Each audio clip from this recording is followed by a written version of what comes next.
Thank you, too. Good morning, everyone. Vancouver police are investigating the city's 6th homicide of the year. A man's body was found just after 6:30 last night in the 2400 block of Ancaster Crescent between some homes near the Fraser View Golf Course. Police have yet to identify the victim, but they say the man was shot and it appears to be a targeted hit.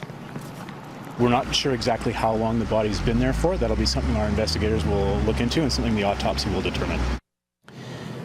Richmond's mayor says he's very disappointed with the province's conditional approval of a jet fuel pipeline to Vancouver International Airport. The province approved the project, which includes oil tankers and a marine terminal on the Fraser River, with 64 conditions. They include locally piloted double-hulled tankers, escort tugs, and a quick spill response plan. Environment Minister Mary Polak says the plan will reduce the need for increased tanker trucks on local roads, but Richmond's mayor says the environmental risks are too great and other options should be considered. They talk about minimal risk or low risk, or the assumption is that there's a remote risk, that kind of thing. But you know, low risk doesn't make you feel very good when it happens. It means it won't happen very often, but it probably will happen at some point. Now, the Vancouver Airport Authority welcomes the government's decision, saying YVR needs a long-term, safe and secure jet fuel delivery system. An engine oil issue is being blamed for a fire on board an Air Canada plane. The plane took off from the Nanaimo Airport and was bound for Vancouver when passengers noticed flames coming from one of the aircraft's engines. The flight crew released fire retardant into the compartment and managed to put out the fire. They then returned the plane and made an emergency landing in Nanaimo. None of the 35 passengers on board were injured. A group of homeless people camped out at Jubilee Park in Abbotsford have been granted a reprieve in court. They were given an emergency stay yesterday against a city order of eviction. The group was to be evicted if its members failed to remove their tents and belongings by 6 o'clock last night. The city of Abbotsford will now take an application to court to have the camp removed on Monday. Protesters are camped out at Jubilee Park to raise awareness over what they call the lack of housing and social services in the city.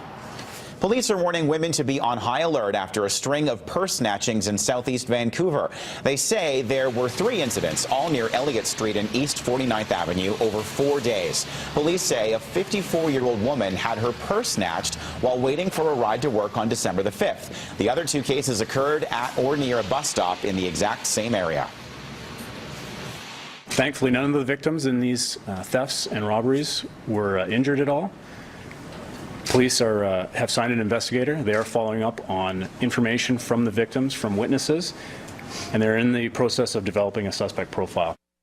Well, there is more trouble for Toronto Mayor Rob Ford this morning, and this time he could end up in court. A Toronto Star reporter is threatening to sue the mayor unless he retracts comments he made in an interview that aired on Vision TV on Monday. Daniel Day says Ford insinuated that he is a pedophile.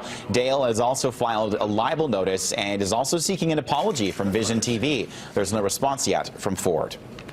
Overseas, a state funeral and burial will take place on Sunday for former South African President Nelson Mandela. This is the 3rd and final day of public viewing as the anti-apartheid icon is lying in state in the capital of Pretoria. The government says about 50,000 people have already lined up by 7:30 this morning local time, and there are no guarantees that everyone will have a chance to file past his casket.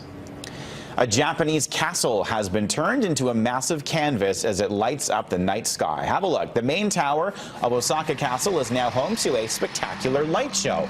It features mesmerizing 3D images with giant flowers, butterflies, and a tiger all on display. Now, at one point, the rebuilt castle was made to look as if it was on fire with the dark night sky as its backdrop. It takes 12 large projectors to create the show. The illumination event will open to the public. Will stay open to the public, that is, until mid-February. That's your news to 6:34. More from Food Bank Friday just ahead in downtown Vancouver with Riaz and Jody. First, though, here are Don Taylor and James Cebulski with a look at your morning sports.